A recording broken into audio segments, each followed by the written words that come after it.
ScotWeek is a non-profit 501c3 created in Los Angeles, the entertainment capital of the world. ScotWeek's mission is to celebrate and perpetuate the very special relationship between Scotland and the United States, as well as modern Scottish culture combined with traditional Scottish history. ScotWeek was created to shine a spotlight on Scottish contributions not only in the U.S., but throughout the globe, by highlighting Scotland's rich history of art, music, film and television, business and innovation, travel, food, and drink. As a charity, ScotWeek provides educational and internship opportunities through our partnerships with the Scottish Business Network, Entrepreneurial Scotland, and the Saltire Foundation, all with the support of the Scottish Government. In this series, we'll go behind the scenes of entertainment and industry as we interview our favorite members of the Scottish community. Get a first-hand look at the cultural contributions of the Scottish diaspora and travel with us around the world on an exciting journey to experience all things Scottish. Hi, I'm Cindi McIntosh. And I'm Kelsey Deere. And this is ScotWeek. Hello everyone, it's Cindi McIntosh with ScotWeek, and we are so excited to have you for this session for Scottish International Week. We have two amazing and talented young ladies with us, Ms. Jarvina Routt. Hi everyone. Sage Tousey. Hello everyone. And these are two of our champions here in the United States from the Highland Games.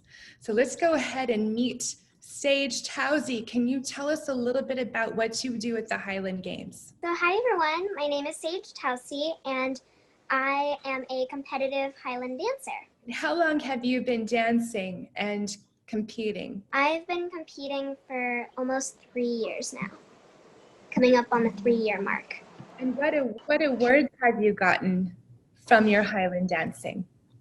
So I have been recognized as 5th in the nation at USIR, and I have also gotten a lot of aggregate awards, and I also got the award for Best Highland Dancer in my age group. Congratulations, and we're so happy to have you on here today. That you are number 5 in the United States is amazing. Thank you for joining us. Jarvina Routt. Hi. How are you today? And thank you for joining us as well. And just for everyone out there who may or may not know, Jarvina Routt has joined the ScotWeek board as an advisory board member. And we're so thrilled and honored to have her with us. Because tell us what you do, Jarvina, and how you got into doing what you do at the Highland Games. Well, if you ever been to a festival and you go by and you see people flipping cavers, I am one of them. I compete in Scottish heavy athletics. I've been doing it this would have been my 5th season, which got unfortunately cut short. It kind of found me. So I did track and field in college. I threw hammer and discus, shot put when I needed to. And my husband's best friend thought that I'd be good at it. So he told me about it and I was like unsure. I was, so many years out from throwing collegiately. And I came out and I was hooked after my first competition, which was at Seaside Highland Games in Ventura, and it was just amazing. Not just the events, but the people. I really love your story about when you went to Scotland to compete. Can you share a little bit about that with us and with our audience? Oh yes, it was literally a dream come true. I think every athlete dreams of throwing on Scottish soil and flipping a caber and just experiencing it, for real there. I got the opportunity to go for the first time in 2018, and it was amazing. I competed at the May Highland Games, which Prince Charles is the chieftain of those games. I had the opportunity to introduce adaptive athletics with a team that I went with. So it's rare to see adaptive athletes. It's even rare to see women throwing in Scotland because it's not as known or popular as it is here. So it was just amazing to be a part of like that start to get things going.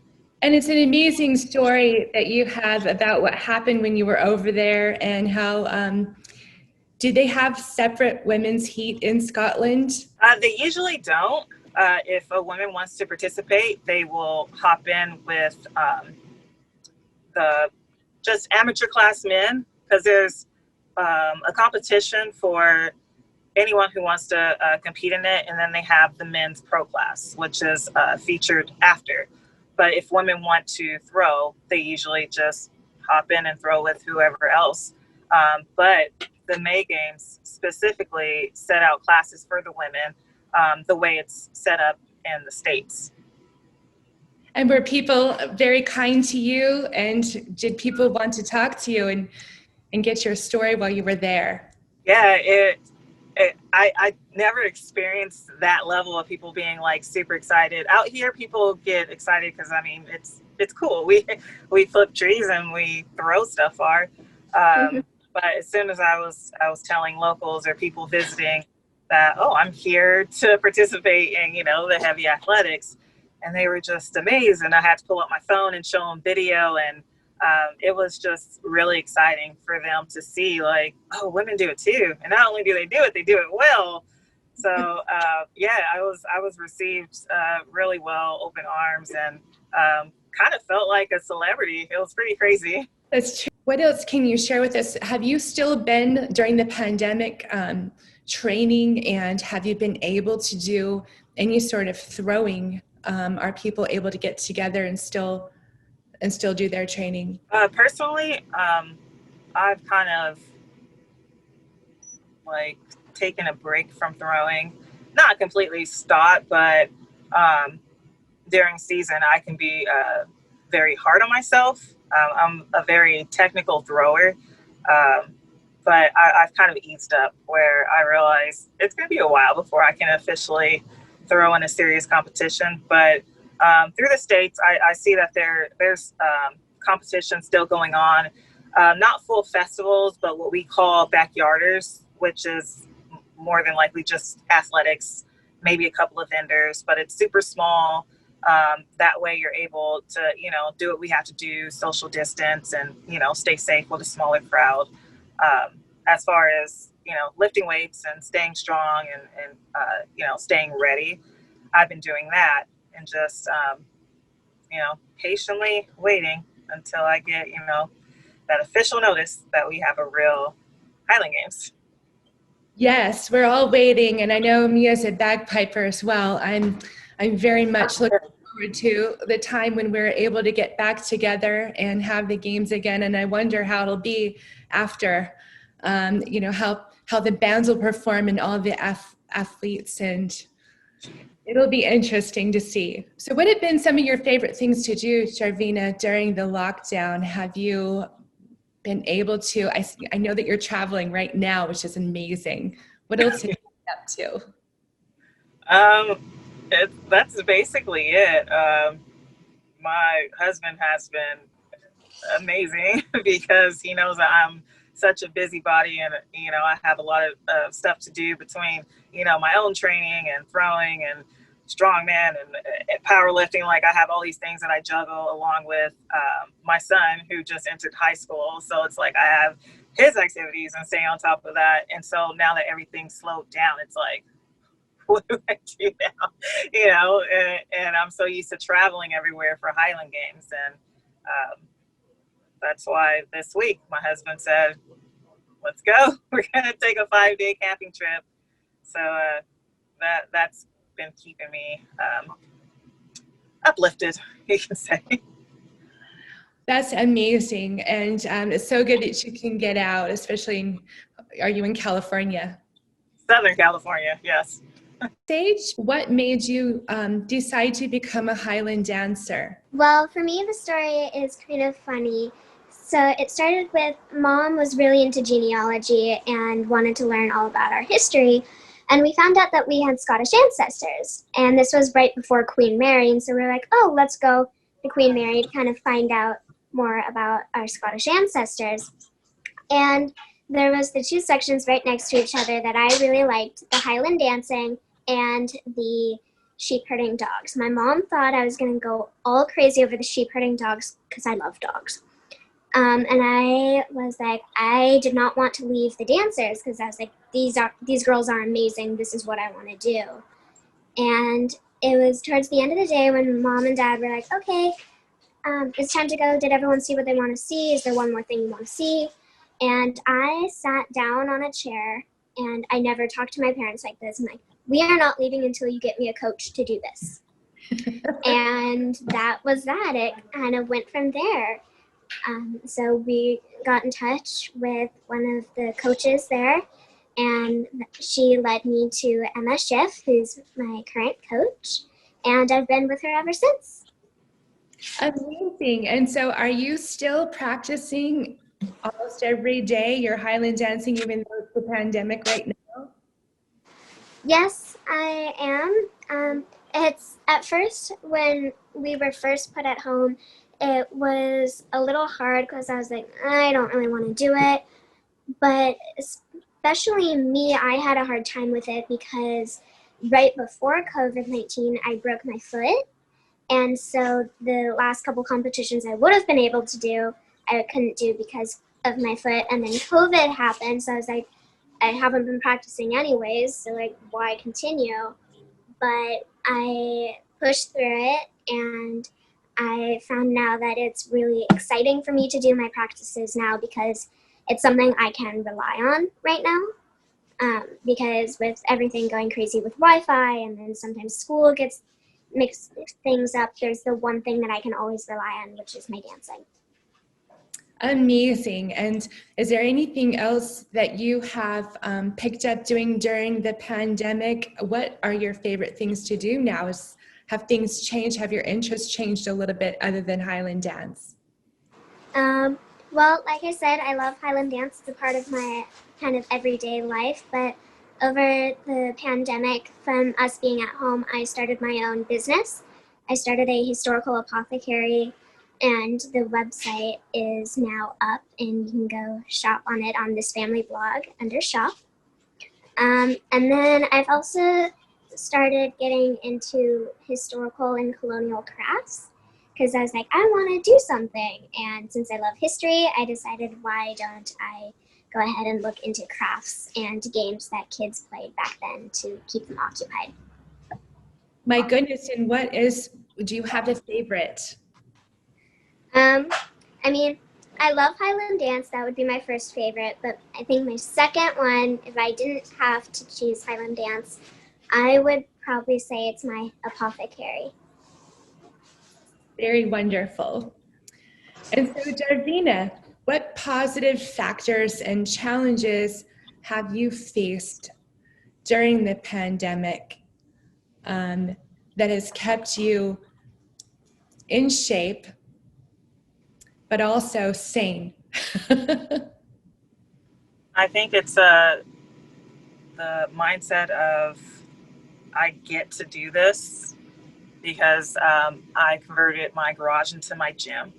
So each day when I go out and I just look, okay, I have this. Right now I'm actually following a structured program. I'm getting coached in my weight training. So I know like what days I'm going to be on, and I'm going to do my workouts, and it does give me something to look forward to. And I feel myself getting stronger, which is crazy because we're in a pandemic, and it's really easy to just, be on Netflix all day and, not care, eat whatever. But I have to stay focused because this isn't our forever, even though it feels that way. It also makes me realize that this is the only time in my life where we're going to have this break from life completely, where it's like, okay, I missed my season, but I have this extra time. Even though I don't really get to throw as much, I get to do some throwing drills, in my driveway, to work on a part of technique that I miss. I'm pretty sure Sage can relate as far as like dancing and hitting positions right. So even though it looks good, you know, as a dancer, like, oh, I just missed that position. It's the same thing with throwing. So like, even though I got around and my release looked good, it's like, oh my gosh, like, you know, my right leg was lagging. It was, you know, so it's those little things that I get to do. And that keeps me positive, because I know, oh, once I start throwing again, people are gonna be like, oh my gosh, like Jarvina's hammer's improved. Oh my gosh, like it's those little things that I cling on to. So you go out in your driveway and do some drills. I think that's interesting because, you know, me as a bagpiper playing pipes, I mean, my neighbors have to listen to my playing all the time. And lucky for me, they don't mind, or they don't seem to mind. But do your neighbors come out sometimes and watch you or ask what you're doing? Do they know what you do?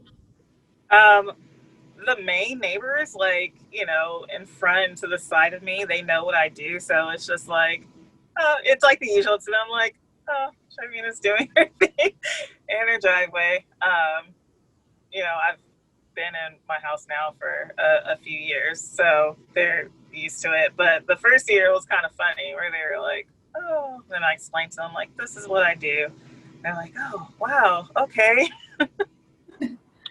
That's fantastic. Sage, I'll have to try to come over to your home and I can play for you while you dance a little bit. I'm sure you have your own. Wouldn't that be fun? Yeah, that would be really fun. So what do you feel, Sage, sets the Scots apart around the world, and our people with Scottish heritage? What would you say makes us feel so special about our Scottish heritage? Well, that's a difficult question because as much as we all are alike, we all have our differences as well. So to me, I really think that a lot of the Scottish, not Scots, the Scottish people and people who have Scottish heritage, they have a little bit more of different priorities. To me, I think that they put their religion and their culture and kind of the things that they love, like family. I mentioned religion, and like for me, it would also be Highland dance. I think that they tend to put those things more than, like, say, looking at something on Instagram or YouTube, because I think that if a lot of my friends who don't really have that Scottish heritage and who are really interested in learning about their heritage, they would rather be looking at videos on Instagram and YouTube than going out and learning and doing an activity. So to me, I really think that the Scots are set apart from everyone because they put different priorities, and I love Scottish people, so I tend to stick with that crowd. Well, and one thing, and this would be for Jarvina, that I'm really proud of is whenever we go to the Highland Games, and I all over the world, I've attended Highland Games, or I've tried to, and I know you like to travel as well, Jarvina, and attend Highland Games. And I think it's wonderful that you can see people like ourselves from all walks of life, from every country in the world, all ages, I feel like represented at the Highland Games, whether it be in the athletic division, the dancing division, or the piping and drumming. And I love how it's so inclusive, that the culture is so inclusive for everyone, and that everyone can participate, no matter what your age or where you come from or your background, or if you have some sort of tie to Scotland. A lot of people do, and I think a lot of people don't know that they do, and they start doing some genealogy and they might find, like a great grandmother or something like that. I don't know. But what has been your experience with that, Jarvina? Are you seeing a similar thing? As far as just the community and athletics? Yeah. And just with the Highland Games in general, I feel like people come from all over the world, from all different countries and cultures and backgrounds to participate. I can say I can compare the two. So in the States, I'm pretty sure, I don't know if you guys can relate, but as far as like athletics, we don't get to enjoy every aspect of the festival because we're part of the festival, so our longest break is, for the opening ceremony at noon. But by that time, we're all trying to get something to eat, and trying to like relax and stay mentally focused for, the next few events or for the rest of the day. But as far as within the athletic community, we're a family. And I mean, my number one thing that I love to do is interact with the crowd around the athletic field and go talk to them and, see if they're interested, because a lot of times people think, especially the women, like, oh, I can't do that. I'm like, well, why not? Like, what, but everyone has their starting day. Everyone, has different experiences. Yeah, I threw in college, but there's a lot of women that I throw with that didn't, and they're amazing. But it's just empowering, and it's very uplifting because people have stories of, conquering, substance abuse or conquering something that they've gone through in their life. And then they find this community that is, welcoming and will fully embrace you. Like, oh, you want to do this, but you don't have a kilt? Here, borrow one of mine. Like, that's just how we are. Like, we feel like a family. And in Scotland, it felt pretty much the same way. It's not as big, like I said, with the women. But once you're on the field and you're competing and you're putting everything that you train for, on the field, everybody on the field knows what you're going through because they're going through the same thing. We're just encouraging everyone to get through the day. And I felt the same way when I was competing in Scotland. I felt that same, like, just, it's like a joy. It's almost like I don't want to say high, but it feels that way. Like, once I start throwing and I'm on the field, I feel like I'm just like in another world almost, and it's that same loving experience from the States to Scotland. Adrenaline. So I wanted to ask you this because that's very true. We're all either dancing or piping or participating with the athletics, and so we don't get to travel around so much and see everyone else and what they're doing. And I know that the Seaside Highland Games offers for people to be able to come and try some of the heavy athletics. Is that true for any of the other games as well? Yeah. Well, as far as I know, through SAAA, which is the athletic organization that puts on the athletics for Ventura, Queen Mary, Costa Mesa. So they have a novice day, which is usually Sunday, and that's for the men. But for the women too, if you're coming and it's a women's open class, that's somebody that's never thrown before, all the way up to, the women's A class who have a lot of experience. And it breaks down to also age groups. So if you want to come out and throw, like, you wouldn't have to throw with like somebody fresh out of college. Like, you can throw in the women's like masters, 40 plus, 50 plus. I've been inspired throwing with a woman who was in her late 60s throwing with us. And so I think seeing all of that represented, it makes it feel a little bit more like inclusive, like you said, and people see that. And we usually announce it like a couple of times, like, oh, if you want to try, come back tomorrow. Or, like I said, me talking to the crowd, I'll reach out to women if they're local. If not, I will find somebody. There's always somebody in your area, near your area, that has a practice group, or, they're throwing by themselves that someone can connect with. And that's how we usually pull people in. They do their first competition and then they're hooked.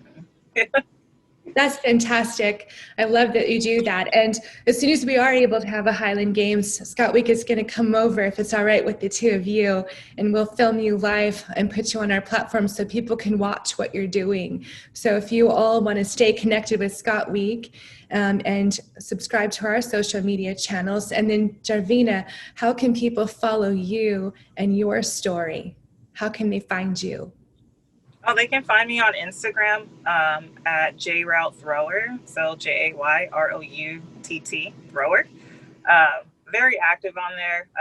I like to post a lot of like my drills, a lot of my throws. I like to do the breakdowns because that type of stuff is what helped me. I've never really had a coach officially. I just learn as I go. I watch what other people like. I learn from the best. Like I always shout out Adrienne Wilson because she is like my hero. She's a 5-time world champ and she's absolutely humble on the field and she will stop and help you. Like you're competing against women who stop and coach you, you know? And it's a great journey and I'm excited for that, for people, you know, watch, learn, and they can do it. And it's great to see like as you progress. So I post a lot of that stuff. Yeah, I know, that's amazing. And as I said, we can't wait to come and film you, if that's okay, and show the world what you do and see some of that amazing beauty of what you guys do and the family feel of that and just watching you do the actual athletics. That would be really fun. And Sage, how can people find you and follow what you're doing? Well, I do have an Instagram account at Sage Tousey. I don't post very regularly, but my mom does post pretty regularly on This Family blog. She posts pretty regularly on my Highland Dancing and my journey. She also posts a lot on the Facebook on Jen Tousey. That's wonderful. Would you like to tell us a little bit more about your new store and your new business? Because I know that you created this business to pay for and help fund your dancing, which is phenomenal. And I say congratulations because it's the first day that your store is up and running online. So tell us a little bit about that and how to find that. So yes, I started my own business over the summer because I was bored and I was like, I'm going to start making stuff and sell it to people who want it. So I have different products that range from historical beauty, so that would be the historical makeup, which would be the rouge, which is blush, and your lip salve. And then I also have a pomade and powder, which was the historical everything for hair. It was your conditioner, it was your shampoo, it was your leave-in conditioner, it was your gel, it was everything. And then I also have different products for modern day skincare, more of like soaks. I have a muscle soak. I have 2 different soaks that you can use either on your feet or for a full body. I also have an eyelash growing serum, which also works on your hair. And I also have a lavender sugar scrub, where if you have a bunch of mosquito bites, like I do, you can rub your lavender sugar scrub on your mosquito bites and it helps them to stop itch a little bit. Then I also have my collection of teas. And there's magical teas, there's historically accurate teas, and then there's health beneficial teas, which include like the hangover helper, the headache helper, and those help kind of heal your headaches and hangovers. And you can find my website by going to thisfamilyblog.com and go to the shop page and click on Sage and Folly Historical Apothecary, and it will take you to my shop. Wonderful. I can't wait to check it out, and I hope our viewers will check it out as well and help support your Highland Dancing. And I can't thank you both enough for being my guests here today. And Jarvina, thank you so much for everything you do for ScotWeek and being on our advisory board. We're greatly appreciative of that, and it's always a great joy to talk to you and see your beautiful face. And Sage, thank you so much for joining us as well. Thank you for having me. I enjoyed it. Let's all stay in touch, and goodbye for now. And thank you for joining this segment of Scot Week for the Scottish International Week.